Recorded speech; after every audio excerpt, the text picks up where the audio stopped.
Welcome to So Many Receipts. I'm Flo Michelle. And I'm Shelley Seddon. And we are two entertainment journos based in Sydney, Australia, who love to analyse and talk about all things reality, TV and pop culture.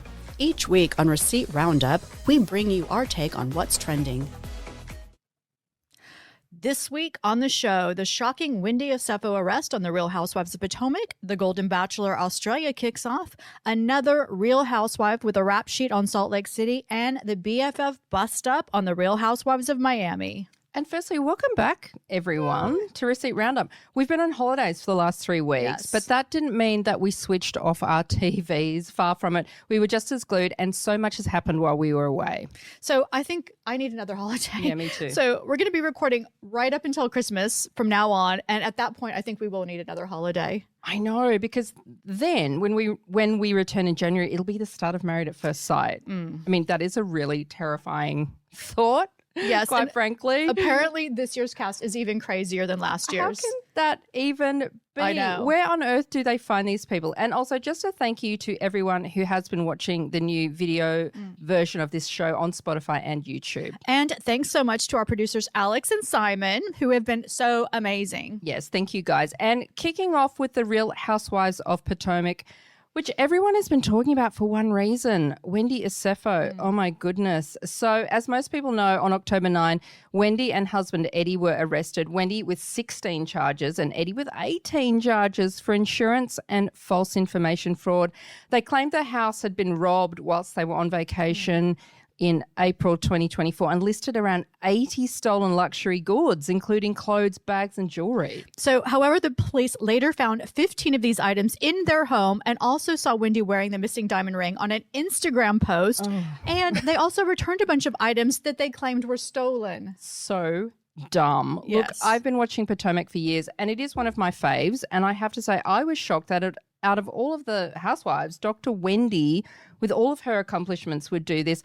I can't believe she'd be this sneaky and stupid, but she obviously was. Right. So there's a thinking that they did this to prop up the Happy Eddie business, but no new business makes money in the first couple of years. They should have had a contingency for that and also been authentic about the journey, because I actually applaud Whitney from Salt Lake for admitting her business Wild Rose had failed. Wendy just tries to keep up too much with the Kardashians, especially with the image and the clothes. Well, I think that's laughable because I didn't think the fashion could get any worse than the Real Housewives of OC. I think Potomac is coming for their crown. Well, they are known for being the worst dressed housewife show on Bravo. That's not a good thing. No. So this is my first season watching, which is ironic since I actually did live in Washington, D.C. and Potomac is a posh suburb of D.C. But Wendy hasn't made much of an impression on me yet. And I have to say, I'm pretty underwhelmed in general with the houses, the fashion, the cars. Yawn.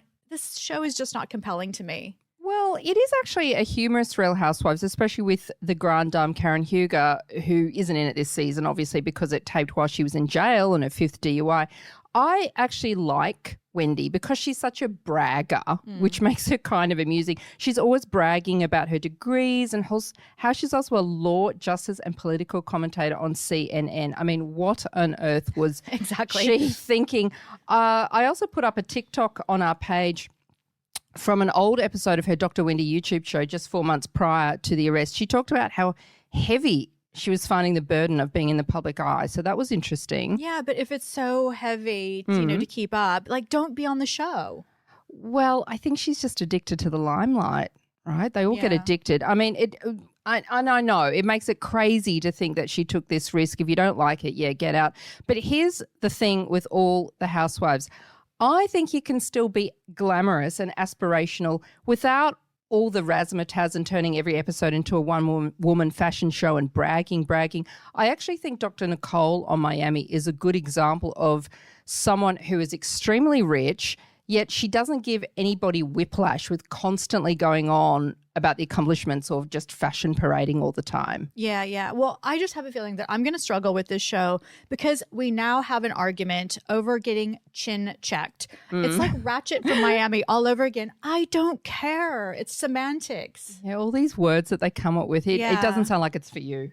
Well, I also thought that whole brunch at Kay's condo was weird. She lives in Baltimore, which is nowhere close to Potomac. None of these women actually live in Potomac. I checked. I Googled after watching watching the first episode. Also, I thought it was weird that they were filming her loser boyfriend, Greg, and her mother.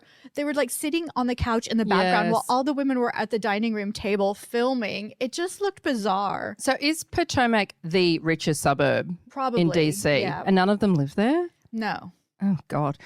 So more smoke and mirrors. I'm thinking Wendy won't be in the show next season unless they somehow can cover her trial. And now she and Eddie, remember, this guy's a lawyer. That's crazy, yeah. I mean, how stupid is he? They are alleging the arrest was illegal and the charging documents had defects. He's obviously trying to find legal loopholes, and they have a tentative hearing for November 7. Oh, my God. Well, on to the big excitement of our week, the Golden Bachelor Australia premiere. So Barry Bear Myrdon is 61. He's Canadian, and he's lived in Australia for 20-ish years. I think this show is going to be a good watch. I think so, too. So Bear is a widower. His wife, Audrey, sadly died of a brain tumor 14 years ago. He has 3 sons. They're all uni age, and I think he lives in Manly, and he works in data center management for the Woolworths Group. Is that a big deal? I'm not sure. I don't know.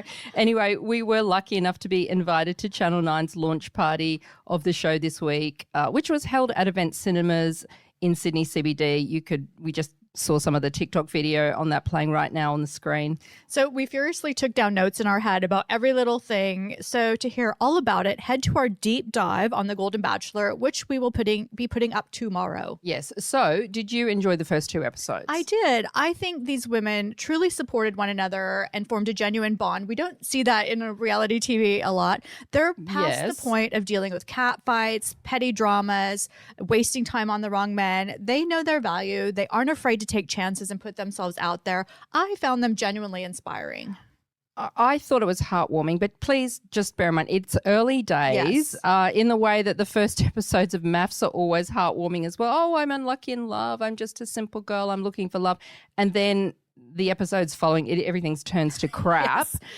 Firstly, there's been chatter in the media already wondering how much work these women have had done. And we saw them up close. I didn't think they had that much work. We did see wrinkles. So I think it would be weird if women in their 50s and 60s didn't have tweakments. Right. It's completely normal. Everyone needs to get over it. Older women look better than ever these days. Yeah, because there's nothing wrong with facelifts at that age. If they have them, go live your life. Exactly. And we're now seeing a trend where women are getting facelifts earlier and earlier these days. Look at Anne Hathaway and Lindsay Lohan, allegedly.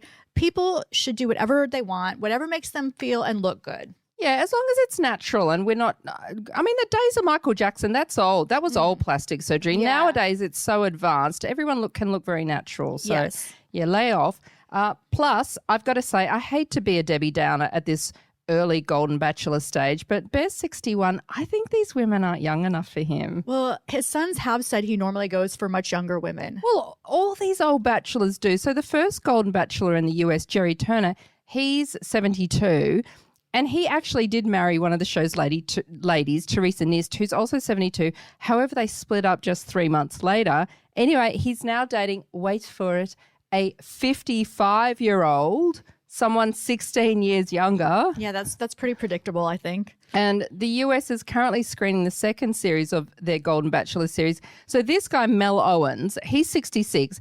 He's been on the record saying that he likes to date women up to 20 years younger than him. So his cutoff is like 46. Wow. So they've challenged him by deliberately giving him women aged 58 to 70s. I love that. LOL. I mean, even if Bear chooses one of these ladies and they're together for a while, I can kind of see him reverting to type and just going back to a younger woman, because isn't that just what they do? But why do they do that? I do think it's rare that a 61-year-old man in Sydney would date an age-appropriate woman. Yeah. And I have to say, though, he did give Jan the first impression rose, and she was the oldest contestant at 66. So maybe Bear will surprise us.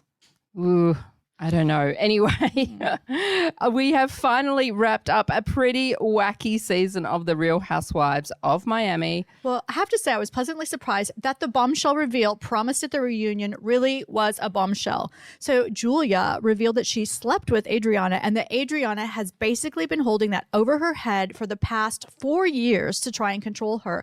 So this allegedly happened in season 4, which was Julia's first season. That's when they went to the Hamptons for Larsa's jewelry everything. And Adriana and Julia shared a bed on that trip, and Adriana stripped down naked and got into the primary room's bathtub to try and score them the best room. Remember when Julia got so wasted on vodka and they were pickle shots, Yes. right? That they had to call an ambulance the next day because she was so wasted. So a lot of vodka was consumed when a Russian needs medical attention the following day. Yeah, where was her tolerance? That's Exactly. So Julia says they also fooled around at the Versace mansion, which is where they held Alexia's bachelorette party and where Adriana and Julia shared a bed once again. So everyone was trying to figure out the details of what happened and what constitutes sleeping together. So Adriana did admit that there was some pat the puss, and I love that she used Erica Jane lingo to discuss this hookup. And that line, "I didn't scissor anybody," has to go down in Housewives history as one of the most iconic lines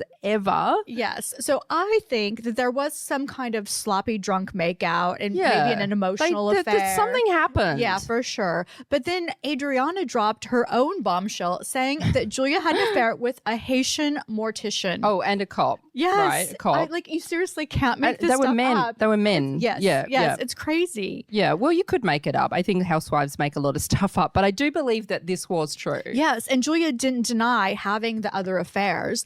And Adriana also said that she was never going to reveal the fact that her and Julia hooked up. I do think Adriana's dodgy, but I think she's telling the truth. And she was upset when Julia revealed this. And Julia basically blew up her entire life for a storyline. Well, I think she did it for context, like to show how deep their friendship ran. And to be honest, I do think it puts a lot of their beefs into perspective because I never understood if they were such good friends, why they kept getting so irritated with each other. There was obviously something a lot more to it. So Adriana also says this wasn't the first time it's happened and that Martina has left Julia before because she's had other affairs.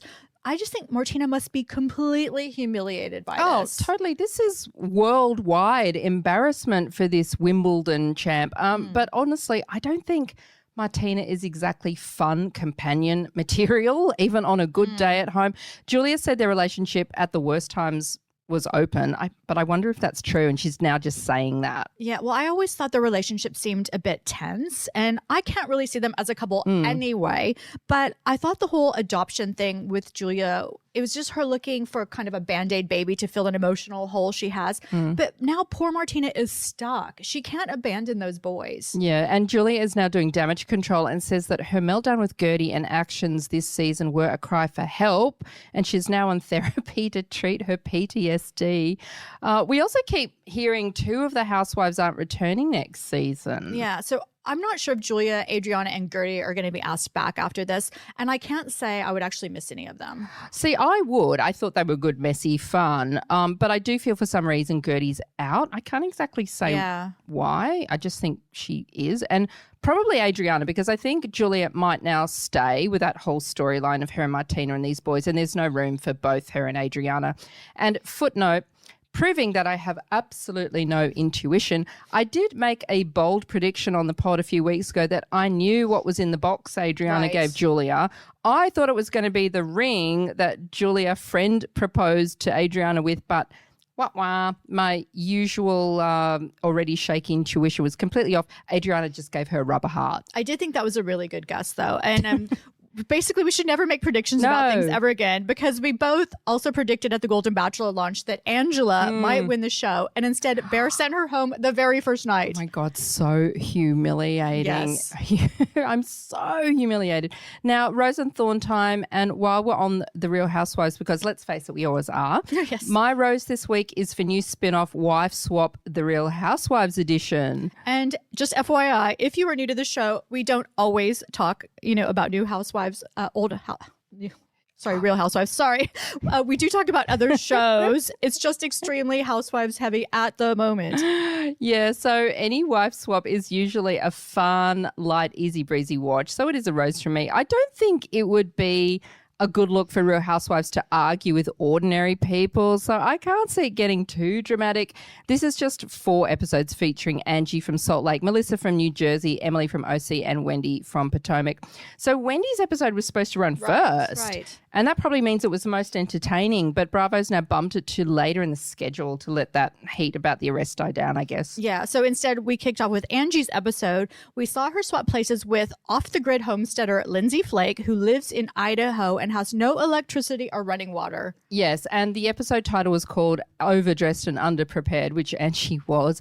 And we saw her trying to fit in with their rugged rural lifestyle, hauling spring water to fill a tank, bathing outdoors in a fire-heated tub, and grossest of all, emptying a compost toilet. Yuck. Can I just say, I was retching at that. I hate using awful toilets. I've used a long drop toilet in the Aussie bush where basically you just do it and then you throw some dirt on top of it down a hole. It was horrifying. Oh my God, no. I can't believe someone would actually choose to live without running water and a proper toilet. Yeah. But I do have to say, I love a wife swap. And I thought Angie was really endearing in this episode. She was so good with the kids. Yeah. And I kept thinking, I am Angie, just total fish out of water. Oh. But the thing I loved is that both women, they were very respectful of the other person's life and the choices, even though it wasn't for them. And so during Lindsay's stay in Angie's house, Sean was very respectful. Sean, Angie's husband, he seems like a nice guy. Yeah. He doesn't get a huge amount of airtime on Salt Lake, and I think that's because he and Angie basically don't have any relationship problems, which is good. Good for them. Please don't create false problems because they may turn into real problems, right? Yeah, and I do think it'll be interesting to see Wendy's episode after all of this, after everything that's gone down with her. Well, yeah, and to see the house that she claims was burgled. I mean, it's probably going to showcase what a lavish lifestyle she and Eddie have, but it'll be weird because we now know that they are significantly in debt. For real, right? Yes. And so during this episode, we also saw Mary from Salt Lake drop into Angie's house. I'm so glad that she and Angie made up on Salt Lake this week. It could have been like too cruel if they'd fallen out over Mary farting during a visit to Angie's house. And they said that word so many times during the scene. Can they please never speak of this again? Yes. I don't want to see them talking about that ever. Oh, and I just want to mention one thing. I saw on Angie's Instagram that she reunited with her family on the grid to watch the episode together, which I thought was really sweet. Oh, that's lovely. So speaking of Salt Lake City, my rose this week is for the latest episode of The Real Housewives of Salt Lake City. This franchise is so good, especially compared to the OC and boring Potomac, because so much happens in each episode. Since we've been gone for a few weeks, we have a lot to catch up on. And I have to say, I have so much respect for Bronwyn right now. Oh, see, I'm not so sure. I'm going off her a bit. Well, she has so many awful people in her life. So I always thought she was a good housewife. She seems so whimsical in her confessionals with her kooky outfits, but her real life is not that great. So we talk about daddy issues a lot. Well, she's got mommy issues and her name is Muzzy. And Muzzy to me is the new Reba. Oh, you mean Reba Sutton's mum in Beverly Hills? Yes. So, so emotionally distant. So Bronwyn moved Muzzy in with her because her dad was battling Alzheimer's and he went to a home and he actually died in June. And Muzzy herself had a brain tumor removed last Christmas. Then Bronwyn's also dealing with her daughter Gwen, and Gwen's boyfriend has moved in.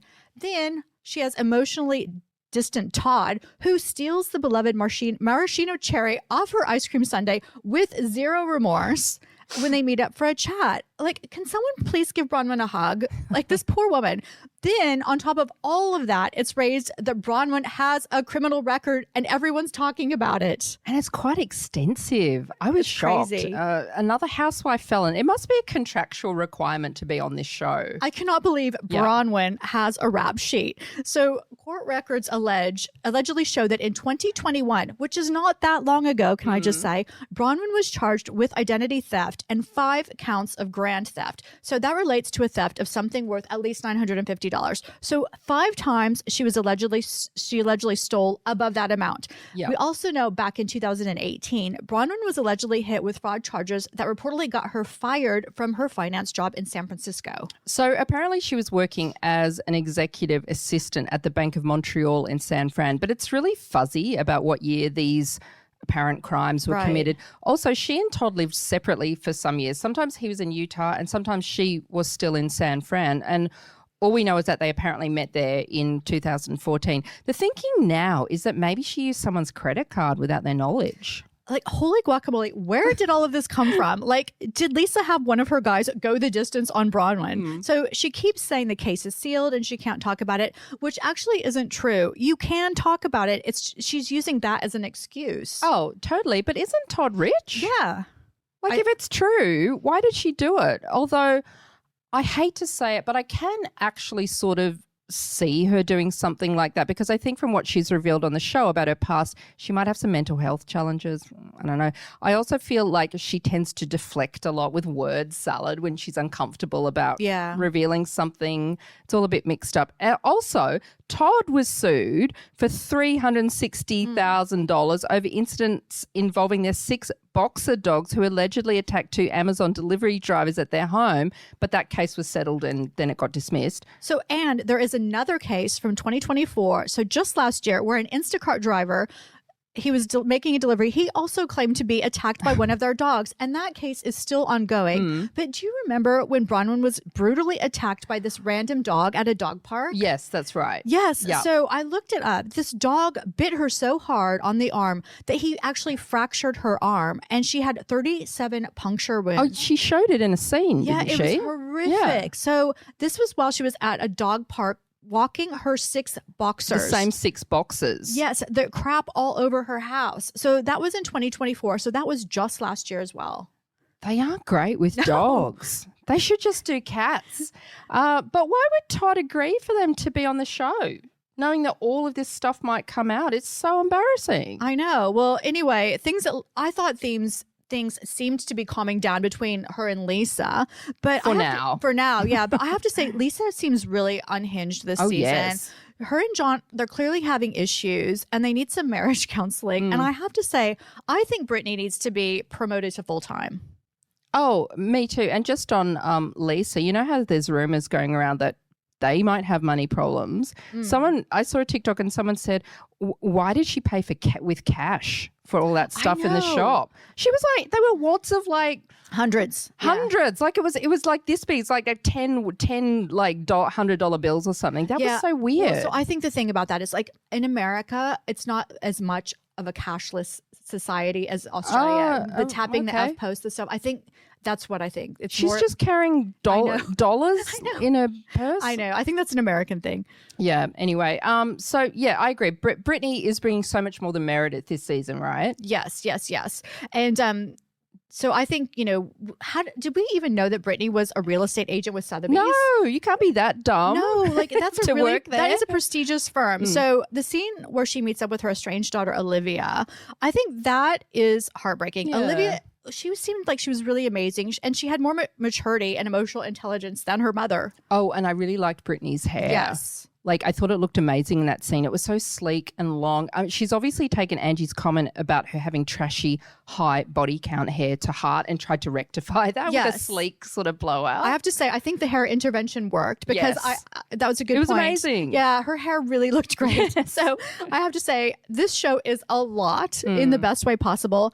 And we have the much anticipated Bravo crossover between Below Deck Down and Under coming up. The ladies are getting ready to board Captain Jason's super yacht. And in the trailer for this season, there is a clip of Brittany saying, I saw something today about a mistress. So this is this horror-themed dinner on the yacht. Then the trailer cuts to Bronwyn asking Mary, what if I'm wrong and I'm going to look like a fool and he humiliates me? So even Captain Jason has teased the show on his own social media, writing, what a kickstart to a season. What happens on board stays on board. No receipts. Okay, fine.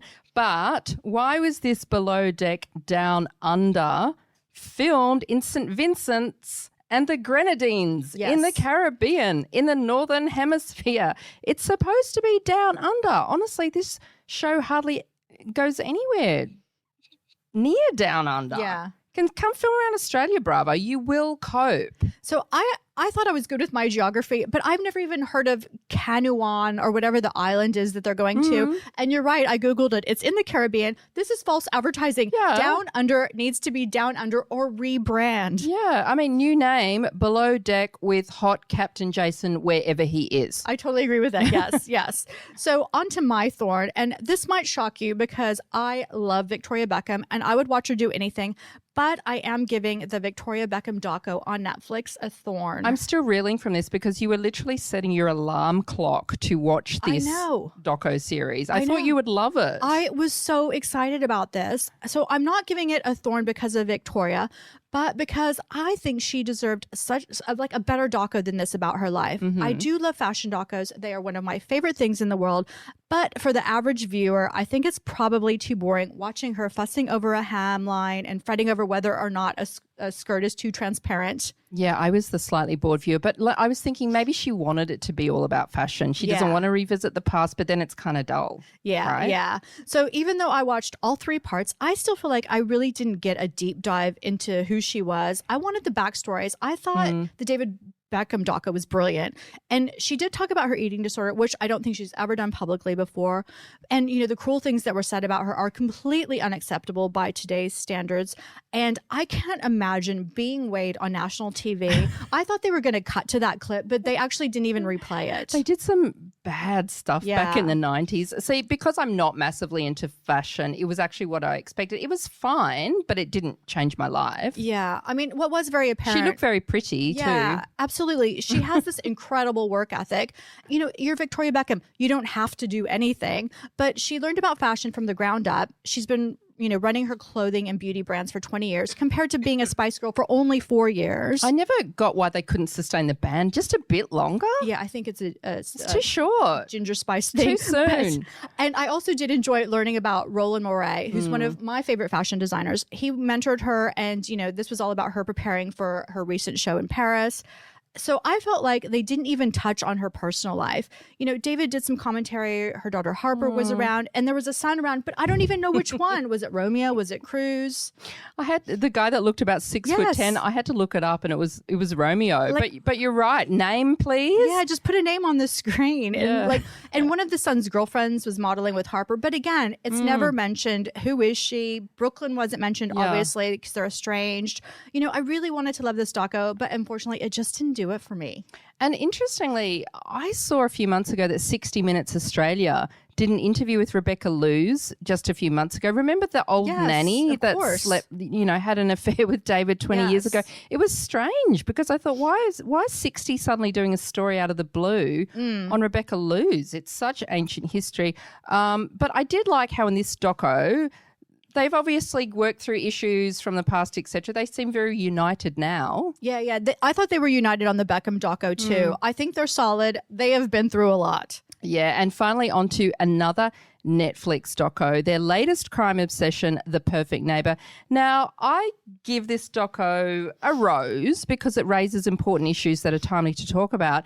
However, I'm also giving it a thorn because I wasn't a fan of the style of the doco. Sorry, because it's police body cam footage stitched together, like clip to clip to clip, without those traditional interviews with people telling the backstories of the participants. Yeah, I need to see the backstories. I hope this isn't the future of docos and short attention spans. I need context. I know, maybe it is. Because I get that it's edgy and it's different because it's all this body cam footage and there's actually Oscar buzz around this. But yeah, I'm old school too. Or maybe I'm just old. Yeah. Because I like to see the talking head opinions and the context. So for that reason, for me, it wasn't as gripping as it could have been. But there are some compelling scenes that are very sad and raw. So this doco is about the killing of Adjika Owens, or AJ, a 35-year-old black mother of 4 by her white neighbour, 58-year-old Susan Lawrence in Ocala, Florida in June 2023. So apparently these 2 women lived in the same neighborhood where AJ's children and others from the community often played outside.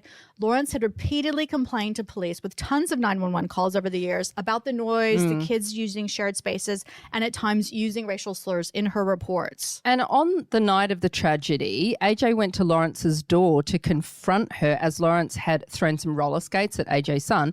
So as AJ was banging on the door, Lawrence fires a single shot through this locked front door and it kills AJ while AJ's 10-year-old son is still standing next to her. Terrible.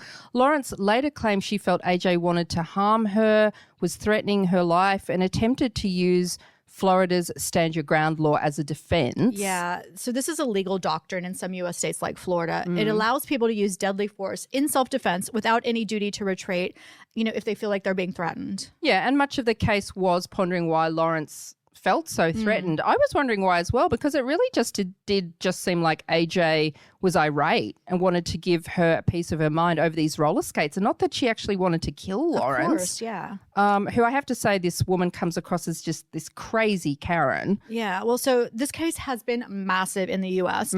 Because it includes all the, the things race, fear, gun laws in America. And Lawrence was convicted of manslaughter and sentenced to 25 years in prison. And look, I used to live next door to some noisy kids when I was single. I get it. It can be annoying.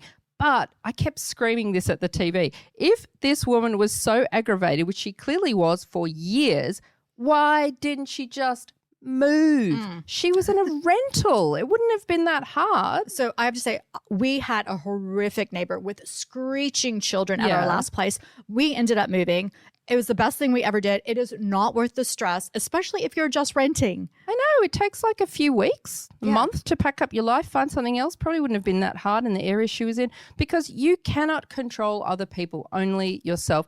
Who knows? These kids might have only gotten more and more noisy over the years. It was so terrible that this awful Karen just dug her heels in and made it such a big deal in her head, and then this tragedy happened. But anyway, that is it for this week. Thanks for listening. I'm Fleur Michelle. And I'm Shelley Seddon. Join us next week for So Many Receipts.